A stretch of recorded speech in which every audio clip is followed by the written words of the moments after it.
و مولانا محمد وعلی آل سیدنا و مولانا محمد وبارک وسلم مولایا صلی وسلم دائما ابدا علی حبیبک خیر الخلق کلہم۔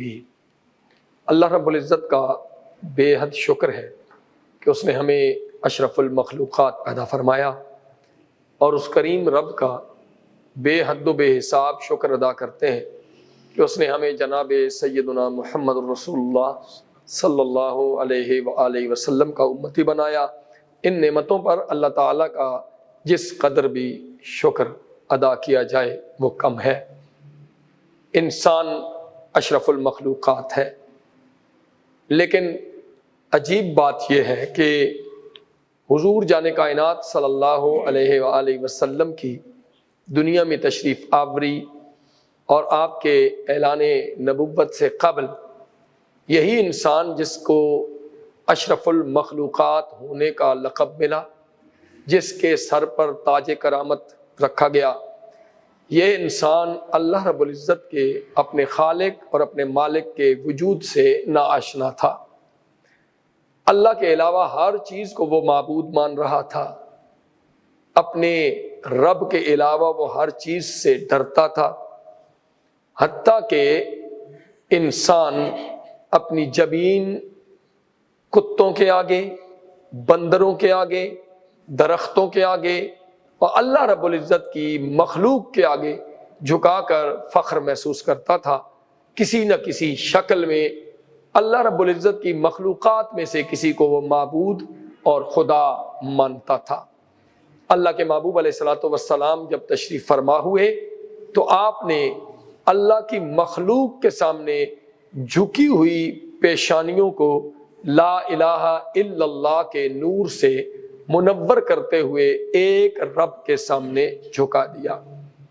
اسلام میں عبادت کا تصور یہ ہے کہ انسان اللہ رب العزت کی اپنے وجود سے بھی عبادت کرتا ہے، اپنے زبان سے بھی عبادت کرتا ہے، اور اپنے مال سے بھی اپنے رب کی عبادت میں مشغول رہتا ہے۔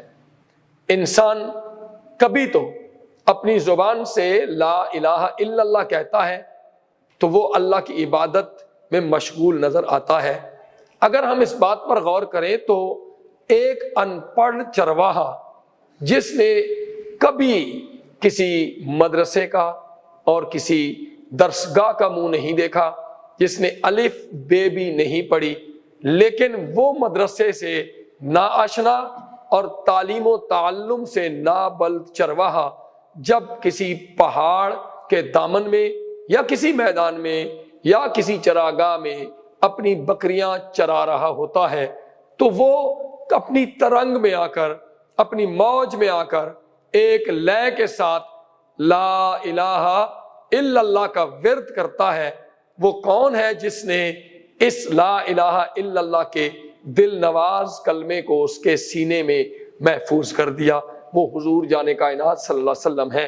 اگر کوئی شخص یہ چرواہا ہو یا وہ بوڑھی اماں جس نے کبھی زندگی میں کسی مدرسے یا تعلیمی ادارے کا منہ نہ دیکھا ہو، وہ بھی اپنے معصوم بچے کو جب جوان کر رہی ہوتی تھی تو وہ بھی لا الہ الا اللہ کی لوری دے کر اسے پالتی اور پوستی تھی۔ ناظرین کرام، آج ہماری گفتگو کا عنوان ہے اسلام میں تصور عبادت۔ ہر مذہب میں عبادت کا تصور کسی نہ کسی شکل میں موجود ہے۔ ہم آج جانیں گے کہ اسلام میں عبادت کا تصور کیا ہے۔ ہمارے آج کے پینل میں ہمارے ساتھ شریک گفتگو ہوں گے حضرت علامہ مفتی محمد عباس خان حنفی صاحب، جو کسی تعارف کے محتاج نہیں۔ ان کے ساتھ ہمارے ساتھ پینل میں دوسرے جو آج کے مہمان شریک گفتگو ہوں گے علامہ محمد خان صابر صاحب ہوں گے، جو نوجوان اسکالر ہیں اور دینی و دنیاوی علوم پر ان کو گہری گرفت حاصل ہے۔ میں آپ دونوں مہمانوں کا شکریہ ادا کرتا ہوں کہ آپ چاہت رمضان سیزن 2 کے اس پروگرام میں ہمارے ساتھ آج تشریف فرما ہے۔ السلام علیکم ورحمۃ اللہ۔ وعلیکم السلام ورحمۃ اللہ۔ ہم جو گفتگو مفتی محمد عباس خان حنفی صاحب، جس طرح کہ آج ہمارا عنوان گفتگو ہے اسلام میں عبادت کا تصور، تو میں اسی سے ہی آپ سے آغاز کرنا چاہوں گا کہ آپ بتائیے کہ اسلام میں عبادت کا کیا تصور موجود ہے؟ الحمدللہ رب العالمین والصلاة والسلام علی سید الانبیاء والمرسلین۔ قرآن پاک میں اللہ رب العزت نے ارشاد فرمایا وما خلقت الجن والانس الا لیعبدون، کہ میں نے جنات اور انسانوں کو اپنی عبادت کے لیے پیدا فرمایا۔ عبادت ایک فطری جذبہ ہے جو انسانیت بلکہ مخلوقات کی فطرت میں ودیت کر دی گئی ہے۔ اب اس جذبہ کو جو اس کی فطرت میں ودیت کر دیا گیا ہے، اللہ رب العزت نے انبیاء کرام کے سلسلہ ذہب کی صورت میں انہیں ایک رستہ دکھایا کہ عبادت یوں کرنی ہے۔ عبادت کے پیچھے دو جذبے، دو محرکات ہوتے ہیں۔ ایک محرک ہے جسے ہم محبت کے نام سے جانتے ہیں، یعنی جب محبت حد سے بڑھے گی تو انسان عبادت کی طرف جائے گا، اور دوسرا ہے ڈر۔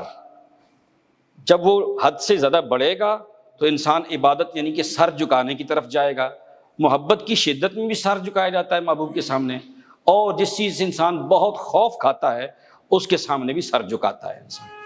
اب یہ انسانی فطرت میں تقویٰ جو محبت اور ڈر دونوں کا مجموعہ ہے، یہ ڈال دیا گیا تھا۔ تو اللہ رب العزت نے عبادت کا جو لفظ فرمایا ہے، اس کا معنی تفسیر ابن عباس میں لکھا ہے اے لیعرفون، تاکہ وہ مجھے پہچان سکیں۔ میں یہ سمجھتا ہوں کہ عرفان، محبت اور ڈر کے بعد انسان جب مقام عبادت پہ جاتا ہے تو عبادت محبت اور ڈر کا نچوڑ ہوتا ہے۔ تو یہ انسانی فطرت میں رکھی گئی چیز۔ اسلام میں تصور عبادت یہ ہے کہ انسان یا بالخصوص مسلمان جو ہے وہ اپنے روحانیت، اپنی باطنیت اور اپنے ظاہر دونوں کے ساتھ، اپنے قلب اور اپنے بدن کے ساتھ مل کر دونوں جذبوں کو، جو جذبہ محبت ہے اور جذبہ ڈر ہے، ان دونوں کو ملا کر اپنے رب کے لیے جس کیفیت کا اظہار کرے اس کا نام عبادت ہے۔ سبحان اللہ سبحان اللہ۔ یعنی جب انسان کے اندر محبت کا جذبہ شدت اختیار کرتا ہے اور اس کے ساتھ ساتھ خوف غالب آتا ہے، تو یہ دونوں جب اہم آہنگ ہوتے ہیں تو ہم اس کو کہیں گے کہ یہ عبادت۔ جب اس میں کوئی خاص کیفیت وہ بھی اپنے رب کے لیے ہو تو اسے ہم عبادت کہیں گے۔ یہ اس کا بنیادی ایک، جسے میں کہوں گا فلسفہ ہے۔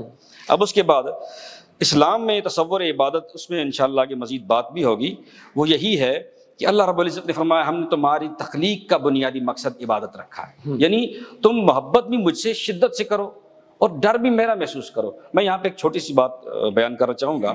جناب امیر المومنین سیدنا عمر فاروق رضی اللہ تعالیٰ عنہ کا فرمان ہے، اس سے یہ عبادت اور تقویٰ کا تصور سامنے آئے گا کہ اگر کل قیامت کے دن اللہ تعالیٰ اعلان کر دے کہ ساری انسانیت سب کو میں جنت بھیجتا ہوں سوائے ایک شخص کے، تو وہ کہتے ہیں مجھے بہت زیادہ خوف محسوس ہوگا کہ جو جنت نہیں جا رہا وہ شخص کہیں میں نہ ہوں۔ اللہ اکبر اللہ اکبر۔ مقام و مرتبہ کیا ہے، اور اللہ کا ڈر اور خوف کتنا دامنگیر ہے۔ اور پھر اس کے بعد امید اور رجا کی کیفیت دیکھیے۔ فرماتے ہیں اگر کل قیامت کے دن اللہ اعلان کر دے کہ جتنے بھی عام انسان ہیں ان سب کو میں جہنم میں ڈالوں گا، ایک انسان بچے گا جسے میں جنت میں ڈالوں گا، کہیں گے مجھے پوری قوی امید ہے کہ جنت میں جانے والا شخص میں ہوں۔ آپ نے خوف، ڈر اور محبت کے دونوں پہلوؤں کو یہاں پہ ہم آہنگ کر دیا، اور خوبصورت مثال دی کہ حضرت عمر فاروق رضی اللہ تعالیٰ عنہ کو ڈر کی کیفیت یہ ہے، اللہ رب العزت کی ذات سے امید اور رجا کی کیفیت یہی تقویٰ ہے۔ یہی تقویٰ۔ اور یہ اس کیفیت میں جو بھی انسان اللہ کے اگر فرمودات کے مطابق کوئی عمل کرتا ہے تو وہ عبادت مقصودہ ہے، یعنی وہ شریعت، اس سے ہٹ کر کوئی بھی کیفیت انسان پہ غالب آتی ہے، جس طرح آپ ابھی ذکر کر رہے تھے کہ لا الہ الا اللہ چرواہا کہتا ہے تو وہ بھی عبادت ہے۔ اس محبت اور ڈر کی ہم آہنگ کیفیت میں جو اللہ کے لیے انسان اپنی محبت کا اظہار کرے گا وہ کیفیت عبادت کہلاتی ہے۔ سبحان اللہ۔ آپ نے حضرت امیر المومنین عمر فاروق رضی اللہ تعالیٰ عنہ کا ذکر فرمایا تو میرے ذہن میں یہ خیال آیا کہ آپ نے حضرت ابی بن کعب سے یہ پوچھا تھا کہ تقویٰ کیا ہے، تو انہوں نے جواب میں ارشاد فرمایا تھا، عرض کی تھی امیر المومنین تقویٰ یہ ہے کہ آپ ایک پگڈنڈی پہ کوئی چل رہا ہے اور اس کے دونوں طرف جھاڑیاں لگی ہوئی ہیں اور بندے نے ریشم کا لباس، قیمتی لباس پہنا ہوا ہے اور وہ اپنے آپ کو بچا کے چلے۔ مثال دی کہ یہ دنیا ایک پگڈنڈی ہے جس کے دونوں اطراف میں گناہوں کی جھاڑیاں اگی ہوئی ہیں، اور تقویٰ یہ ہے کہ انسان اپنے ریشم جیسے لباس کو بچا کر ان جھاڑیوں، گناہوں کی جو جھاڑیاں ہیں، گناہوں کے جو کانٹے ہیں، ان سے بچا کے اس دنیا سے گزر جائے، جو تقویٰ ہے۔ تو یہ اللہ کا ڈر اور خوف اس کا ایک اہم پہلو ہے۔ علامہ محمد خان صابر صاحب، آپ دیکھیے کہ ہم جب قرآن مجید کا مطالعہ کرتے ہیں تو اسلام نے بتدریج عبادتوں کا تصور بھی اور عبادتوں کا حکم بھی دیا ہے۔ مثلا سب سے پہلے اسلام میں نماز کی عبادت کا حکم دیا گیا، پھر اس کے بعد نسبتاً مشکل صدقہ اور زکوٰۃ کا حکم دیا گیا، اور پھر اس کے بعد آخر میں رمضان المبارک کے روزے رکھنے کا حکم دیا گیا۔ قرآن مجید فرقان حمید نے بھی بتدریج عبادتوں کو بیان کیا ہے۔ اللہ رب العزت نے ارشاد فرمایا والخاشعین والخاشعات والمتصدقین والمتصدقات والصائمین والصائمات۔ پہلے نماز کا ذکر کیا، پھر اس کے بعد صدقہ اور زکوٰۃ اللہ کے راستے میں دینے کا ذکر کیا، اور پھر اس کے بعد روزہ رکھنے اور رکھنے والیوں کا ذکر کیا۔ تو علامہ محمد خان صابر صاحب، میں آپ سے یہ پوچھنا چاہوں گا کہ اسلام نے نماز کو اہم ترین عبادت کہا ہے، تو اس کی وجہ کیا ہے؟ عبادت تو ہم زکوٰۃ بھی دیتے ہیں، عبادت ہے، ہم روزہ رکھتے ہیں، عبادت ہے، ہم خیر خواہی کرتے ہیں، عبادت ہے، ہم کسی کے ساتھ اچھے کلمات ادا کرتے ہیں، عبادت ہے۔ تو لیکن اسلام نے نماز کو اہم ترین عبادت کیوں کہا؟ آپ اس پہ کیا فرمائیے گا؟ بہت شکریہ جناب پروفیسر قاضی عتیق الرحمان صاحب، آپ نے اس پروگرام میں مجھے شرکت کا موقع دیا، اور یہاں پہ جو زراعت ٹی وی کی پوری ٹیم ہے اس کا بھی میں شکریہ ادا کرتا ہوں کہ ان کے یہ پروگرام چاہت رمضان، اس میں شریک ہوں اور آپ کے ساتھ گفتگو کا موقع مل رہا ہے۔ آپ نے جو سوال کیا کہ نماز جو ہے یہ سب سے اہم اور پہلے نمبر پر اس کو کیوں رکھا گیا، یا اس کو اسلام کی جو تصور عبادات کے اندر جو پہلے نمبر پہ اس کو رکھا، اس کی اہمیت کیا ہے؟ تو اہمیت اس کی اگر دیکھا جائے تو وہ یہ ہے بنیادی طور پر کہ اس کے اندر جو سب سے کمال اور معراج کے درجے کی جو اللہ پاک نے ایک ایسا اس کا رکن رکھا ہے جو سجدہ ہے، بنیادی طور پر وہ سب سے زیادہ اللہ رب العزت کے قرب کا باعث ہے۔ تو آقا علیہ الصلوۃ والسلام جب معراج سے پلٹے تو اب غلاموں کی خواہش ہوئی کہ یا رسول اللہ آپ معراج پر گئے اور آپ کا اللہ سے ہم کلام ہوئے، اللہ کا قرب حاصل ہوا، اللہ کی معیت نصیب ہوئی، تو اگر ہم یہ درجہ پانا چاہیں تو اس کے لیے ہمارے پاس کیا طریقہ ہے؟ تو آپ نے فرمایا کہ الصلاۃ معراج المؤمن، میری معراج یہ ہے کہ میں اللہ رب العزت کی بارگاہ میں گیا، ملاقات ہوئی، اور اگر میرا کوئی امتی اس معراج کے مقام کو پانا چاہے تو اس کے لیے میں وہاں سے نماز کا تحفہ لایا۔ سبحان اللہ۔ اور وہ بندہ جتنا اس خالق کی بندگی میں، اس خالق کی محبت میں، اس کی اطاعت میں جتنا نیچے گرے گا زمین پر، یعنی اپنے احسن تقویم ہونے میں جو سب سے اعلیٰ مقام اور درجہ ہے چہرہ اور پیشانی، یہ جب وہ اس کو اسفل درجے پر لے جاتا ہے، زمین پہ اور مٹی پہ رکھتا ہے، تو وہاں پہ جب اس کو رکھ کر سب سے اعلیٰ تخلیق کے اعتبار سے جو اس کا جسم کا جو حصہ ہے اس کو زمین پر رکھ کے جب وہ سبحان ربی الاعلیٰ کہتا ہے، تو اس بندے کا جو پیشانی اور ماتھا ہے وہ فرش پر ہوتی ہے، اور اس بندے کی جو محبت، قربت اور اللہ کے ساتھ معیت ہے وہ عرش پہ اللہ پاک کے قرب میں۔ تو آپ کی گفتگو سے یہ نتیجہ اخذ کیا جا سکتا ہے کہ نماز کو اہم ترین عبادت ایک تو اس لیے کہا گیا کہ معراج کا تحفہ ہے، ایک اس لیے کہا گیا کہ حضور کی آنکھوں کی ٹھنڈک ہے، اور ایک اس لیے کہا گیا کہ انسان اپنی اعلیٰ ترین جسم کا جو حصہ ہے پیشانی اس کو زمین پہ اللہ کی بارگاہ میں ٹیک دیتا ہے۔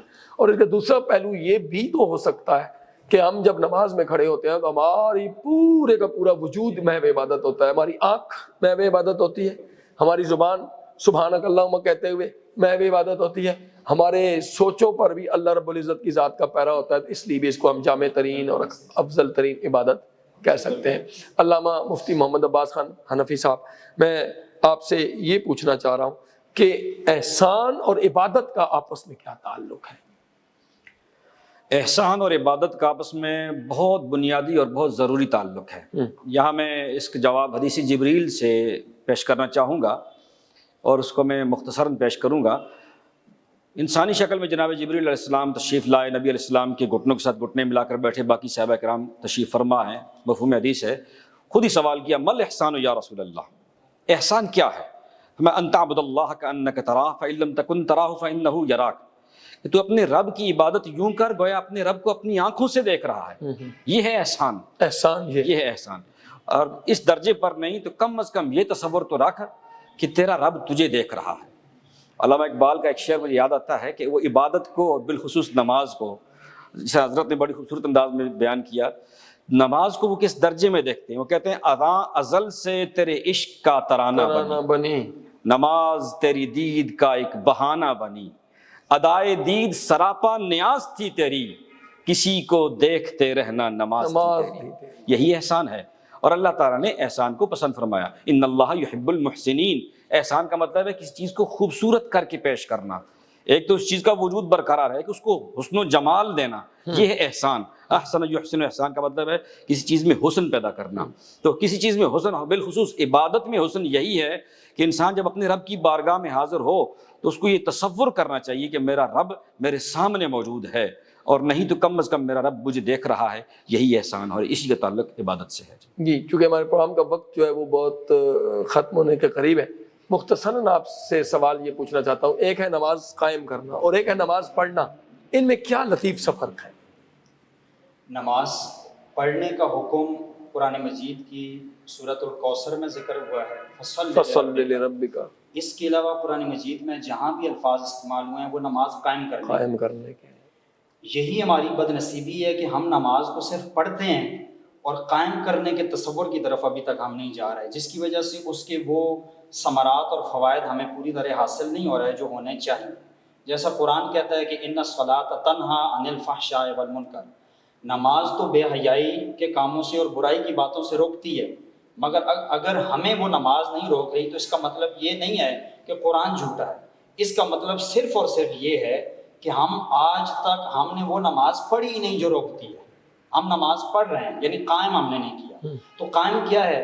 قائم یہ ہے کہ نماز کے اندر جتنے بھی فلسفے ہیں، جتنے بھی تصورات ہیں، وہ جب تک ہماری معاشرتی زندگی کے اندر نہیں آتے۔ میں اس کی ایک چھوٹی سی مثال دیتا ہوں۔ مثال کے طور پہ ایک شخص ہے، وہ اللہ کے حضور کھڑا ہوتا ہے، جب وہ کھڑا ہوتا ہے تو اس کی جو نماز کے اندر کی عاجزی اور انکساری جو رب کی بارگاہ میں ہے، وہی اس کا عجز و انکسار، اس کی عاجزی کا جو فیض ہے، وہ جب مخلوق کے ساتھ معاملات کرتے ہوئے جب وہ اس عجز و انکساری کے ساتھ پیش نہیں آئے گا تو اس کی نماز پڑھنے کے دائرے سے نکل کر قائم کرنے کے دائرے میں داخل نہیں۔ یعنی نماز میں ہمیں جو کچھ سیکھنا ہے اس کو اپنی زندگی میں پریکٹیکل لائف پہ اپلائی کرنا ہے۔ نماز کی جو مین چار اس کی حالتیں ہیں ان کو تھوڑا سا ایک ایک جملے میں وضاحت کر کے جب آپ کو مکمل کرتا ہوں کہ مثال کے طور پہ ہم کھڑے ہوتے ہیں، قیام ہے کہ ہم کھڑے ہوتے ہیں، تو اس کو معاشرے کے اندر جب امپلیمنٹیشن اس کی کیسے ہوگی کہ ہم کہیں گے کہ ہمارا قیام قائم ہو گیا ہے، تو ہمیں زندگی کے اندر معاشرے میں اپنے حقوق کے لیے،